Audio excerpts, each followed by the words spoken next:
Well, good morning, everyone, and welcome to this beautiful day here at Bronie's desk. It's Remembrance Day 2025, so that's the 11th day of the 11th month, and at the 11th hour here in Australia anyway, we have a minute's silence to remember our fallen and our serving and our retired servicemen and women. Of which my grandfather, so my mum's dad, actually served in both World War One and World War Two, and he was one of these young guys who falsified his age to be in World War One. But anyway, my guests that I had asked that were going to come on today, and I know timing is everything for them, and they were not 100% sure if they could wrangle it to change things. I haven't been able to come, so I have just yesterday given my good friend Grant McGuinness a call, thinking, you see, this is Remembrance Day, let's have a service personnel on there. Who do I know? And I'm thinking, and I go, we have our own. We have a few in our company in longevity. So I thought I'd ask Grant, because he talks a lot about particularly things that the armed forces don't do right by their soldiers nutritionally. And that causes quite a lot of issues that could be avoided or not as traumatic if they were certainly getting their 90 for life, but they aren't. So I thought it may be a short, sweet call today, but I thought it would be very interesting to have Grant share with us his knowledge and his take on what he believes the armed forces could do better and why, especially for them nutritionally and for what they have to do and so forth. So I also asked him, I said, come on, Grant, it's Remembrance Day, get your kit on. So he has, and he's going to share a little bit about that. He's been sharing a little bit with me beforehand, and he'll share a little bit of, things, and particularly around nutrition, and show you what they take out on the field. So with no further ado, I'm handing it over to you, Grant. Thank you, Bronie. Sergeant Grant McGuinness. I called him Major earlier because he wouldn't tell me his rank. Thank you, Bronie. I'm Sergeant McGuinness, and I spent 24 years in the Australian Regular Army and about 2 years in the Army Reserve. And I had 6 deployments, operational deployments overseas. Now, a sergeant, that's the one with the 3 stripes on the side. In the Australian Army, it's the easiest way to think about it is a supervisor of 30 men. And I've been in 4 of the 6 arms corps, infantry, survey corps, engineers, and signals corps. And there's really only artillery and cavalry to go, which I didn't serve in. And I did spend 24 years in the Army. I was overseas 18 months. And we did get vaccinated a hell of a lot. I've made up a few. What I wouldn't mind going through at the start, I'll just take off my hat. This is my slouch hat. Now, that badge at the front says I'm in Signals Corps, and I was in Signals Corps for 6 years. That one there says I'm in the Australian Army. So that's there. Often on this side here, we have a patch, and for some reason or other, I don't have my patch on the side, and that indicates it's a little coloured thing, and that indicates what unit I belong to. We can read it, but nobody else can. But it's a little patch, and so everyone from the same unit will have the same sort of patch on the side of their hat. So, and then another unit will have a different sort of patch. So that's that. That's that. I don't often wear my slouch hat. I have 2 slouch hats, one that I wear normal, and that's my parade slouch hat. I don't normally wear my parade slouch hat with my greens, but it's not illegal. So I'd like to show you a few things. It's a Cups canteen. So slides on the belt. It's got little hook things that slides on your belt. And I normally carry 2 of those when I live in the field. The water bottles, that's a regular water bottle.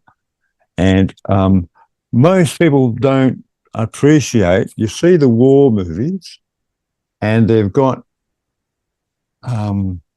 this Cups canteen, which military name everything backwards. So it's called not a canteen cup, it's called a Cups canteen. So in here you see on the war movies that they're drinking coffee out of them. Not only did you drink coffee out of them, you shaved out of it. And not only did you shave out of it, you also cooked your food out of it. And you had to open, we had what we ate with was this little Freddy, which was a little spoon. And we also used this to open the can. That's a little can opener, quite an effective can opener. And we basically, if you have time, you funnel all of these foods through. That's our ration pack. Quite an old ration pack. It's a little bit hard for weather. It's got some of the chocolates melted through it. There's several cans in it. You use the can opener to open up the cans, put it in, heat it over a little fire, a little fire, hexamine fire, and you have your hot food. Most of the time I ate mine cold. Didn't have time to cook stuff because in the services when you're deployed, you don't often count the hours that you work. You count the hours that you sleep, and the hours that we sleep aren't that many. So if you got 6 hours sleep a night, you're doing quite well. It was hard, but in the ration pack you'll find chocolate, and there's some. There is some. What do they call them? Like the Gatorade. Gatorade, yeah, the Gatorade type stuff, but it's only as useful as Gatorade is. So it doesn't.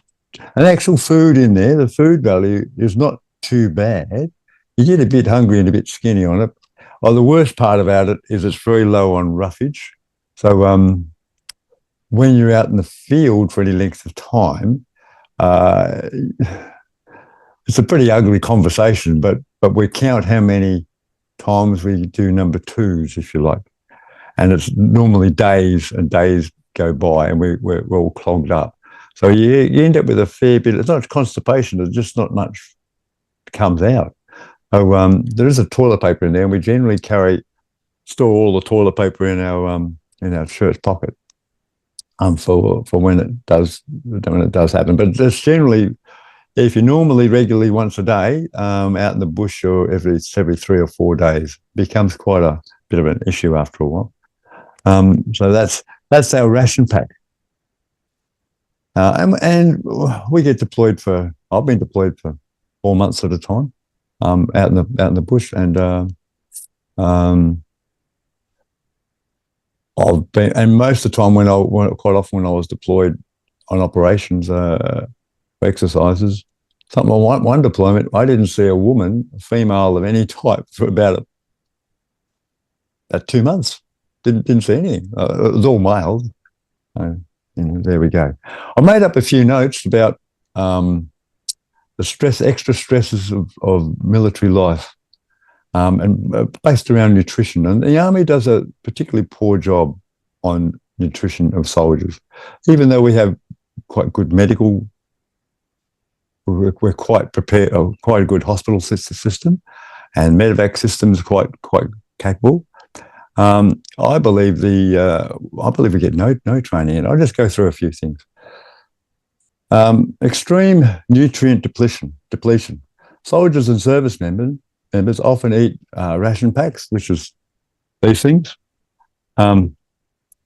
packaged and processed foods for extended period. Dr. Glidden teaches that these streams are extremely deficient in essential nutrients, and he's correct, especially minerals. Of the 60 essential minerals that we have, there might be 30 in there if we're really, really lucky if you go through everything, which are vital for recovery, immune strength, and joint health. Confined with the physical exertion, because we did work hard, and we stressed.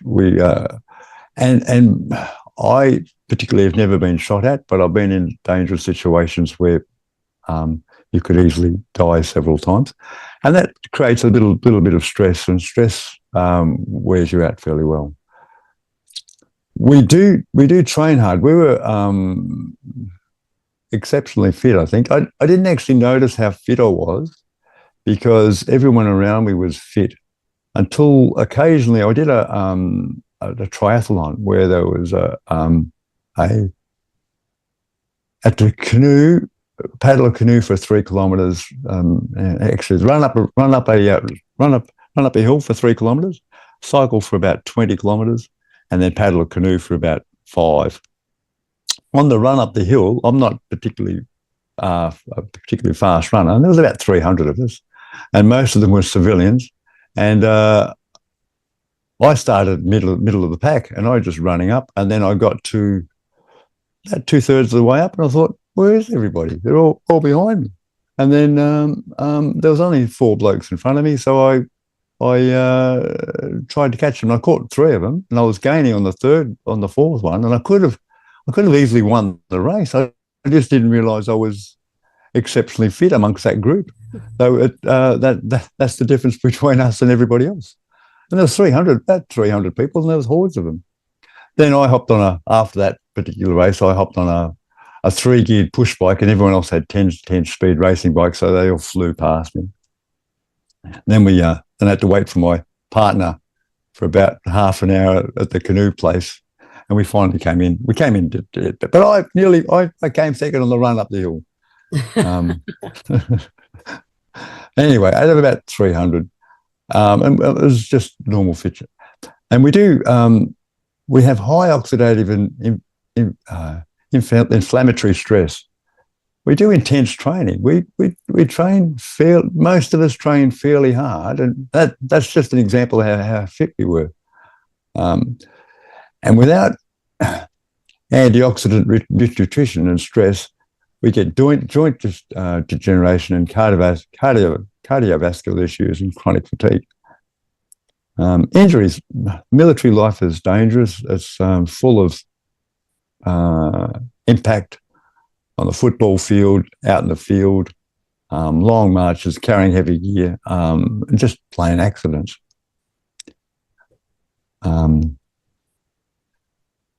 There's physical strains create micro trauma and traumatic inflammation, and leads to arthritis, hernias, connective tissue damage. And we could, and we are also physical and emotional trauma. Dr. Glidden believes that chronic stress disrupts the nervous system and digestion. There's nothing like I've never been shot at, but there's nothing like being shot at to upset the tummy a little bit. It often stresses that mind-body connection and the importance of nutrition supported the adrenal gland. Toxic exposure. We get vaccinated a lot. I was overseas 6 times, and I copped every vaccination under the sun. And at one stage, I lost my little book, and I had to get revaccinated again. So I copped it all. So did Dr. Wallach. He even copped more than I did because he was in that field. So we got vaccinated heaps.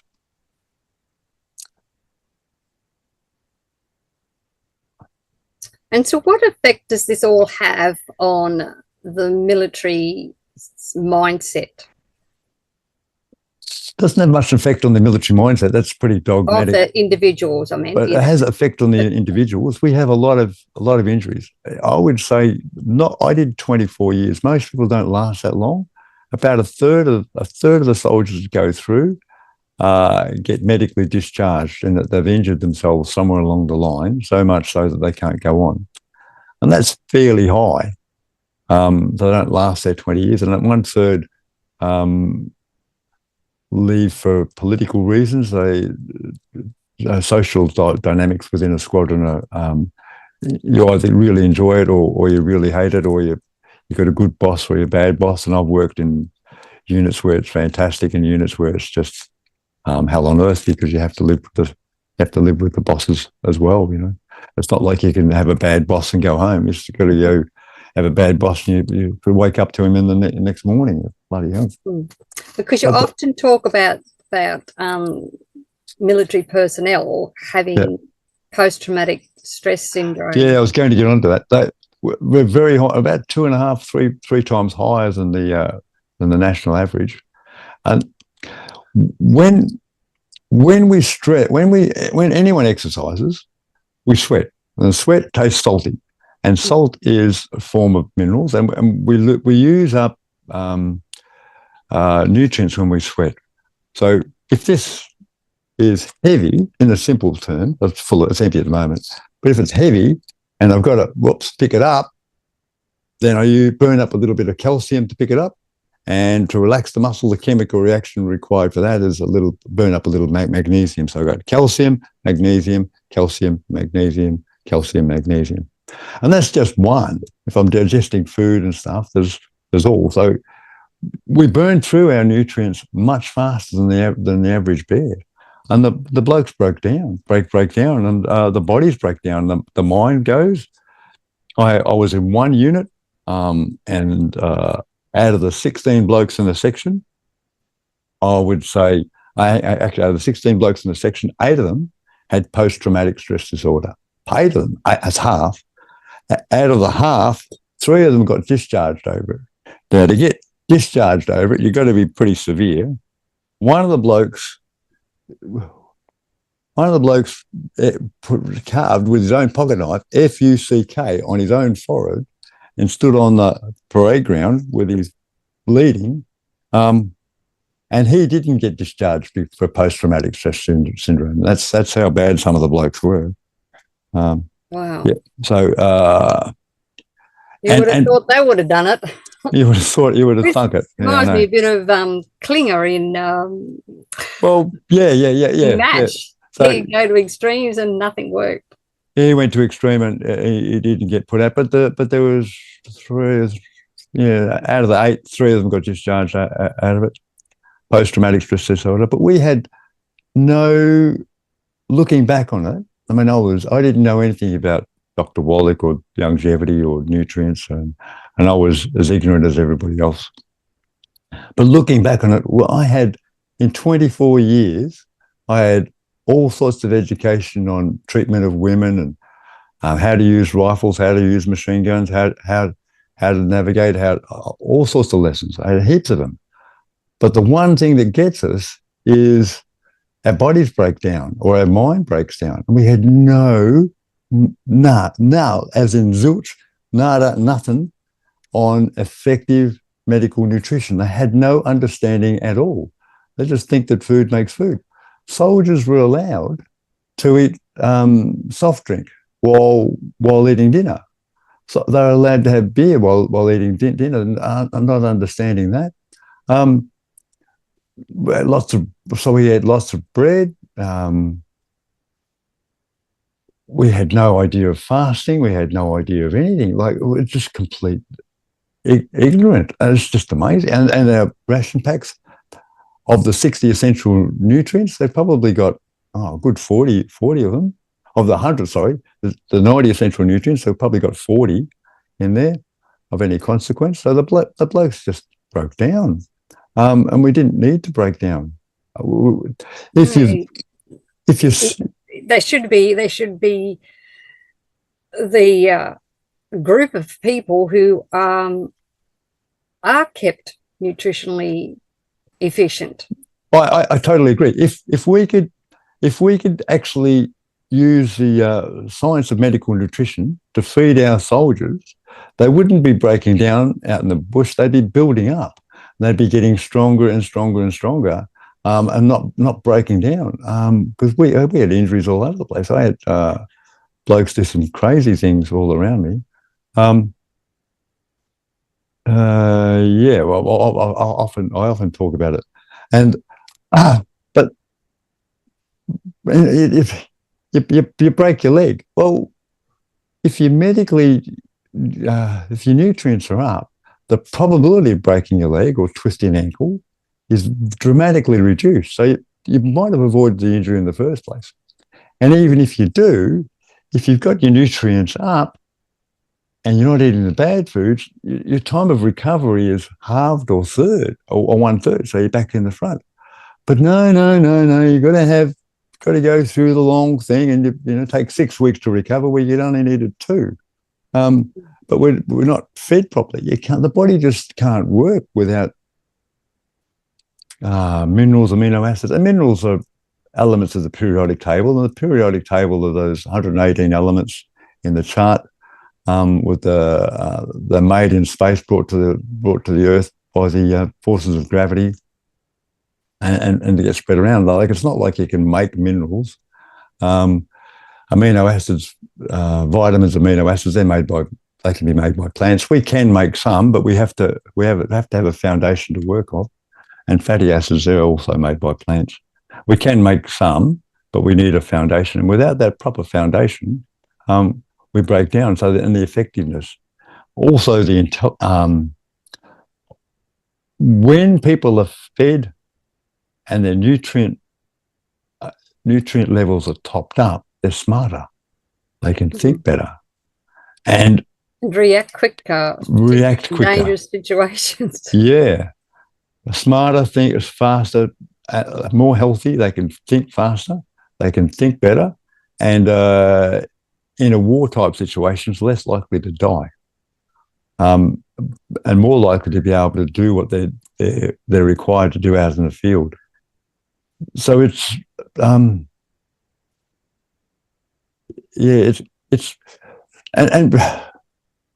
I don't know. I get a bit upset about it because I know I've lost friends from it, and lost friends from post-traumatic syndrome, and people kill themselves because they and we have a high incidence of suicide, and a lot of that's because the soldiers aren't fed properly. Not only they're not fed properly, they're not even explained on how to eat. That we're told that salt's bad, but they put table salt in our ration packs, not sea salt or Himalayan salt, table salt. Silver salt is bad, but wow. And is that a cost thing? It would cost them an extra 1 cent per day per soldier to put Himalayan salt in it. Wouldn't even be 1 cent. It'd be 1 cent per 30 blokes. It's not a cost thing at all. It sounds more like ignorance to better what? Nutrition. We're taught the medical monopoly, the medical doctors, are the ones that organise our nutrition, and they are medical doctors in general. There might be some that are different, but I haven't met any. Nutritionally ignorant. There's probably the most ignorant people on the planet. That's right. Yeah. So we have the most nutritionally ignorant people organising our ration packs and our meals in the mess and what soldiers aren't allowed to eat. And we don't have anyone qualified with the smarts just to advise soldiers. Soldiers aren't dumb, but they're ill-advised. I mean, if I was to go in front of soldiers now, I would say stay away from soft drinks, stay away from beer. You can drink as much red wine as you like. I mean, I'm not against drinking. Well, I would question that because, I'm not against drinking. If people want to drink, that's fine. And I don't think prohibition works, but I have to give them alternatives, and red wine's a fairly good alternative. But the beer. Doctors say that there are rice beers. Oh, rice beers, yeah, there probably are, and there probably are gluten-free beers and stuff. But it's still the bubbles while you're eating, and the bubbles while you're eating is a bad combination. But I was never told any of that.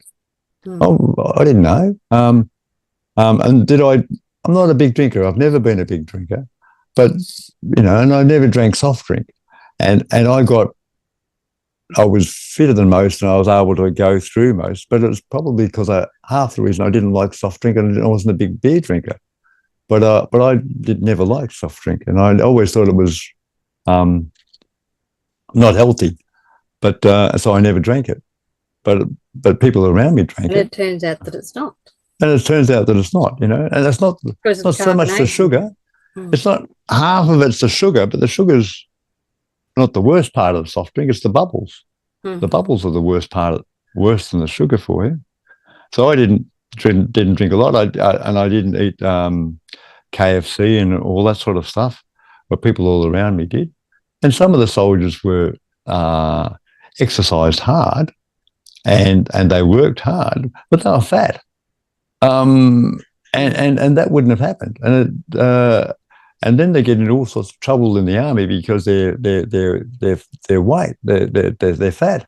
But the reason they're fat is they're not given any advice on nutrition, and they're eating the wrong things, not realizing it's the wrong things, and then and they're not getting the nutrients in their food, and they're even living in the mess. And the mess foods can be good, can be bad. But the point is, it uses margarine, they use oil, like wheat bix, Vitamix, oats and stuff in the morning. I didn't know anything about that sort of stuff. I loved my porridge, and I used to eat my porridge. But margarine, like we could have. What I'm getting at is we could have a strong army, a strong defence force, if we didn't feed them crap. And we feed them crap, thinking that it's good. And chips, they were the biggest nemesis. Nearly every meal had chips in them. Like, fair dinkum. You can't run an army on chips. And wonder why they all start dying. Like, strike me.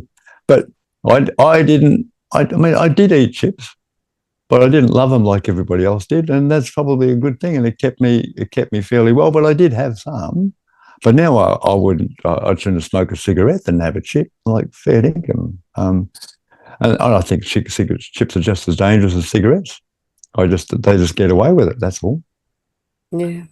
Because they've got per volume of tar in them, a chip holds more than a cigarette does. A cigarette's just a big pile of air, really. Cigarette gets the trouble, but the chips are just as dangerous. I would equate one chip to one cigarette personally in danger levels. Others might disagree with me, but there you go. And the chips are made of the worst friggin' oil around, and it's been reboiled 20 or 30 times. It's just one big toxic load. It's I mean, this Remembrance Day, it's good to remember these things, and we need a good, strong defence force. We do. We're at war or not, because if you let your guard down, it's like our immune system. That's our personal body armor. Yeah. If you let your immune system get weak, when something comes in to attack you, there's nothing there to fight it with. And if our defence force is weak, as in our national defence force, then others can invade us quite easily because we're not there to. I'm not going to say our defence force is weak, but I'm just saying our defence force could be a lot stronger. Yeah, but a lot stronger. Nutritionally, yeah, they could be. They could be a lot stronger. They could be, and they would be faster, smarter, less likely to injure themselves, a whole lot less likely to injure themselves. And if they do injure themselves, a lot quicker to recover. And probably, and I'm not saying they wouldn't have post-traumatic stress disorder, but I'd be dramatically reduced. They would cope with it better. Look, there wouldn't be the high incidence. I had, out of 16 blokes in my section, my platoon, I suppose, company, 8 of them went down with post-traumatic stress disorder. We weren't in the First World War. We weren't being shot at. We weren't being blown up. So the stresses were, some units are politically hard to work in, and that was a politically hard to work in unit. But that was where the stress was. It wasn't from the bombs and bullets. It was from the knives coming from behind. From your own political. Yeah. That was a stressful unit to be there. But if we were fed properly, in the First World War, people got post-traumatic stress syndrome, but not nearly to the extent that they get it now. There were people that came down and the shakes and all sorts of stuff, but really they went through 100 times worse than what we ever faced. Like they had people, they were watching their best mates' heads fall off, and I never saw anything like that. So they went through a lot more, and you can take a lot more of the bad things in life if you're nutritional out, then you and come out of it, and if you're not, it makes a huge difference. And well, back in World War One, they didn't have chemicals wrecking their, destroying their food. The food was better in World War One. The food, I mean, the food is better today, but the nutrients, the minerals in the food, the actual food that they got was more than it is today. So our food is more minerally depleted than it was in World War One. The soldiers are better fed, it looks better, tastes better, but it hasn't got quite the mineral content in it that did in World War One. I mean, chromium and vanadium, they're the catalysts for diabetes, and the levels of chromium and vanadium in the soil has dropped off from about 10% or 16% of what they were back in the time of World War One. So it's dropped off like 80% from what it was in World War One, and that's why people get diabetes all the time, because it's just not in the food. It's not in the soil. If it's not in the soil, it's not in the food. If it's not in the food, it's not in the mouth. It's not in the mouth. It's not in our stomach. Yeah, system. And to make more chromium and vanadium on planet Earth, you have to blow up another star and have it explode and end up in Australia. In Australia, so it's a bit complicated, But there's enough chromium and vanadium around. It's just been taken out of the. It's not everywhere. It's been taken out of the growing soils and sent out somewhere. But it's recycled. You can't destroy it, but it's not in our food supply. And put it this way, the zoos in the old days, they fed the animals. I'll equate it to how the army feeds our soldiers today. They gave them plenty of food, didn't worry about the quality of it, didn't worry about anything. But were the animals hungry? No. But the bears, as a classic example, bears 60 years ago would live to about 30. The average life expectancy of a bear in the wild is about 54. Bears about in the best zoos in America live to about 30. Then Dr. Wallach came along, had a good bit of a look, and he went, peanuts. That's causes I forget the name of the bug, but there's an allergy from the peanuts. Yeah, I'll replace the peanuts with a premium dog food with 40 essential minerals in it. And the bears went from dying at 30 with liver cancer and not being able to breed, to breeding quite well and dying at 50 and being very healthy for the time. So that was a bit of an improvement. Saved the zoos billions of dollars, because they don't have to catch wild bears. They can breed plenty. And now we have panda bears all over the place because. Well, that was actually a worldwide thing. It was. As Doctor said, he looked at what every zoo around the world was feeding their bears. And the one thing, and because they all had the same issues, he used to feed them peanuts. One thing in common, and that was the only thing that's in common. They used to feed them peanuts and mouldy bread. And they both caused a huge problem. So he threw away the mouldy bread, threw away the peanuts, and replaced the peanuts with so that the people could give them with I forget what it was. It was one of the premium dog food companies, and they had a very nutritious, and they turned it, and he changed a few other things in their diet. It wasn't that wasn't it, but that was the basis of it. And the bears, they had their money. and the bears lived well, and then because panda bears grow quite well, other nutritional scientists and vets have taken it on, and they've improved it. But he was amongst the founding father of that little thing, and it took him a whole 2 weeks to work it out. Like, gee, the amount of respect I have for that man is amazing. But that's just one example. But if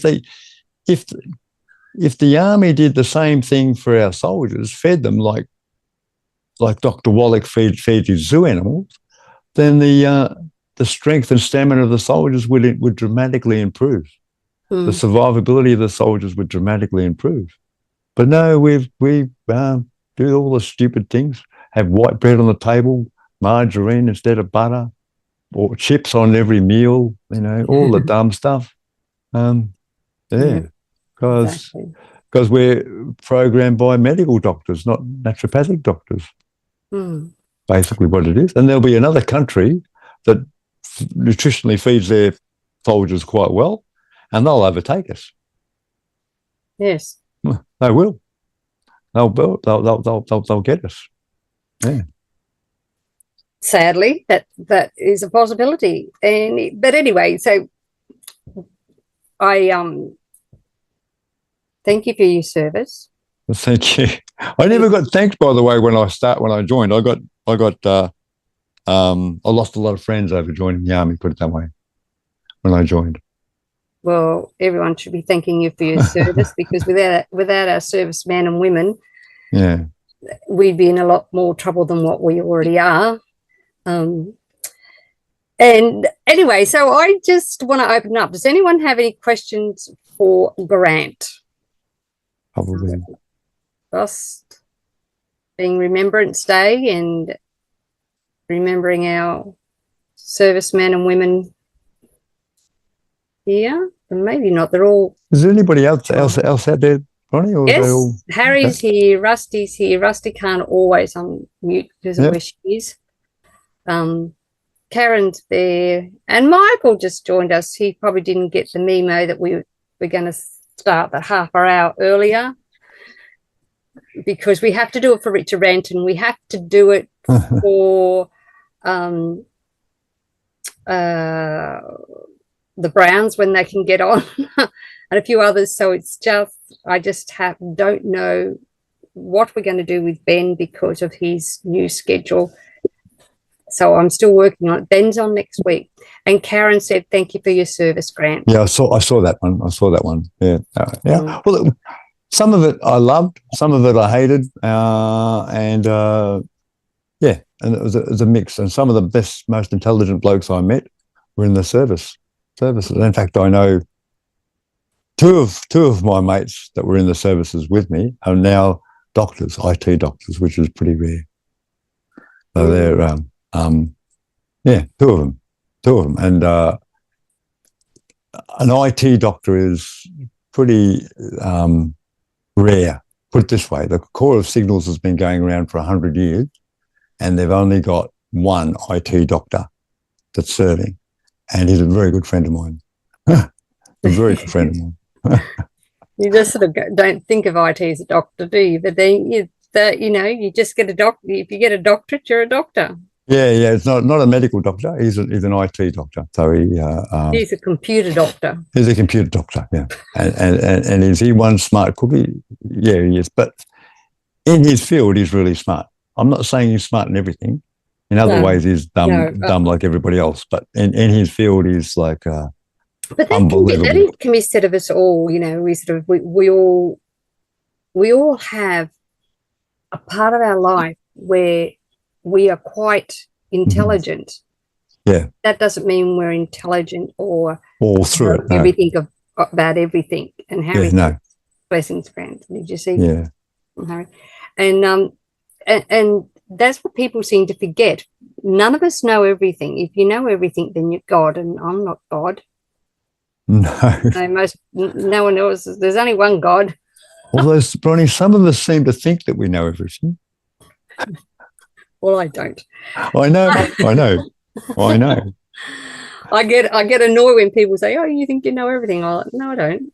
But I like to learn. I like to find out and investigate, and that's what we try to encourage everyone to do here. This is why we like to have our guest speakers each week, because to bring their knowledge that we maybe don't understand as much. I mean, look at Ben, really blows my mind every time. And I didn't understand anything simple. until I started asking the questions.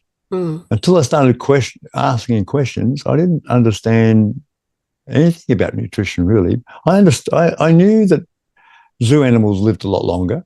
I knew that we put nutrients in dog food. I knew a lot of the dots that I'm going and getting at, but it took Dr. You just Wallach. hadn't joined them. Dr. Wallach had to join them for me, and once he joined them for me, I went, holy I won't swear. Don't swear at Bronie's desk. We don't use swear words. Yeah, but Dr. Wallach joined the dots, and a lot of them I went, I understand. Wow. But I don't know why I never joined the dots, but I never did. I mean, for instance, salt. I thought salt was a bad thing, and they gave me stomach cramps and all sorts of stuff, and leg cramps and all sorts of issues. Well, the wrong salt will do. Well, the wrong salt will do, but I didn't understand that either. I didn't understand the difference between the good salt and the bad salt. I didn't understand. It's like sugar. I mean, you eat sugar at its purity straight out of the cane. It's good for you. It's a process. Correct. We couldn't bat an eyelid without Doc says sugar. about olive oil. You squeeze it straight out of the olive. It's fine. And it's great for you. And it's a sitting in the bottles that makes it rancid. All the good things they say about olive oil is the olive oil that's just been made and just been used after 15 minutes. That's right. And that qualifies all the good things about olive oil. That's where the testing of that is. However, the olive oil that we have has been sitting oxidizing for months, sometimes months before it even gets to the shelf, before we even buy it. And then it might be in the years, it might be years in an open bottle.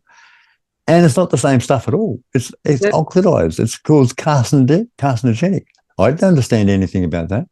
I didn't know. And most people still don't. Yeah. Doctors certainly don't. And when they do the testing, all the bad testing is done on table salt, sodium chloride, with all the bleaches and stuff in it. And that gives you the bad results. But they don't do the testing on Himalayan salt or sea salt because that gives them results that opposite to what the table salt gives them. Celtic. Well, Celtic salt's the sea salt. It's just in the Celtic Sea, the sea between France and England. So it's no different from getting. It's publicised well, but it's no different from there's a salt farm in Geelong, and that would be just as good as the Celtic salt out there. But the Geelong one would cost $4, and the Celtic salt would cost $25. It's just advertised well. I'm not saying it's a bad salt, but it's not appreciably better than any other salt. The sea is just a big stirring pot, and the salt over in Europe is no better than the salt in Australia. It gets turned around for millions of years and recycled everywhere. The media is better for Celtic salt. I'm not saying it's a bad salt, but it's just not appreciably better than any other salt, any other sea salt. It's the same stuff. And so you're better off getting salt from an area that doesn't have much in the way of industry around it. Right in the middle of the Pacific Ocean would be the best place to get salt. True. In a little tropical atoll somewhere. And I've worked on those. I've been on tropical atolls with no humans on them. But you were on it. I was on it. Well, there was me and my other. There's always two of us, sometimes three of us. We'd be on islands for weeks at a time, and there's nobody else on it. And you go swimming. I'll go swimming around the coral atolls in my little fins and my Neptune rod. But naked, no doubt. No, I actually wore bathers. There's another bloke on the island, and I didn't want to frighten him too much. So we'd be swimming around, but it's kind of eerie when you're swimming on an island, and the nearest human is about 200 kilometres away. They're swimming away. It sounds idyllic to me, but anyway. Well, yeah, you swim out in the coral reef, and then they get past the coral reef, and it drops off like a cliff. But I never went past that. I went, oh, it's truth. I got out the end of the coral, and I just disappeared. You can have an ocean liner 300 metres offshore, but 200 metres offshore, you've got the coral reef. But the ocean liner could pull right up, 100 250 metres out. In fact, you could put a wharf on the coral, and the ocean liner could pull up to it. It drops off so fast. Wow. Yeah. Yes, and you're correct, Michael. Salt is very misunderstood. Yeah, and I saw turtles, with laying their eggs. I had them on my island too. And the blokes that worked for me wanted to dig them up. And I said, no, you're not doing that. You can leave them down there. So, I saw turtles swimming, but we had numerous spots where there was turtle eggs all over the place. But I looked at them, but I didn't dig them up or anything. So I've been to some very interesting places. Parts of my military career were absolutely fantastic, and parts of it were the opposite of that, if you understand what that means. Yeah, totally do. It's a bit like life, isn't it? Yeah, a bit like life, yeah. All right. Well, Grant, thank you again for today and for being willing to come in last minute and at least, well, not quite 100% last minute, but, to get your kit on for me and share a little bit of I haven't put my shirt on for 20 years. I haven't. That's right. Anyway, well, we thank you for that and we appreciate it. And to all our servicemen and women out there, thank you for your service and thank you for your time and what you do for our country. And we here in Bronie's world and Grant's world and those of our other members really would love to help you all to be a bit more nutritionally efficient so that you can serve better and live longer and younger and maybe not get some of those issues that we have going on. So as I ask you all nicely here in Bronie's world, just stay safe, stay informed, be empowered, but do not live in fear, my friends. And when you're getting minimum of the 90 essential nutrients and minerals and fatty acids that our body needs every day, then you too will be powerful, beautiful, brilliant, and most definitely very brave. God bless you all. Catch you again tomorrow here in Bronie's world. And thank you, Grant, for being my last minute guest when all was not well. Well, it worked out pretty good because it was a good day for it, really. It was. Okay. Thank you very much. Okay. Bye, thank everyone. you. Bye.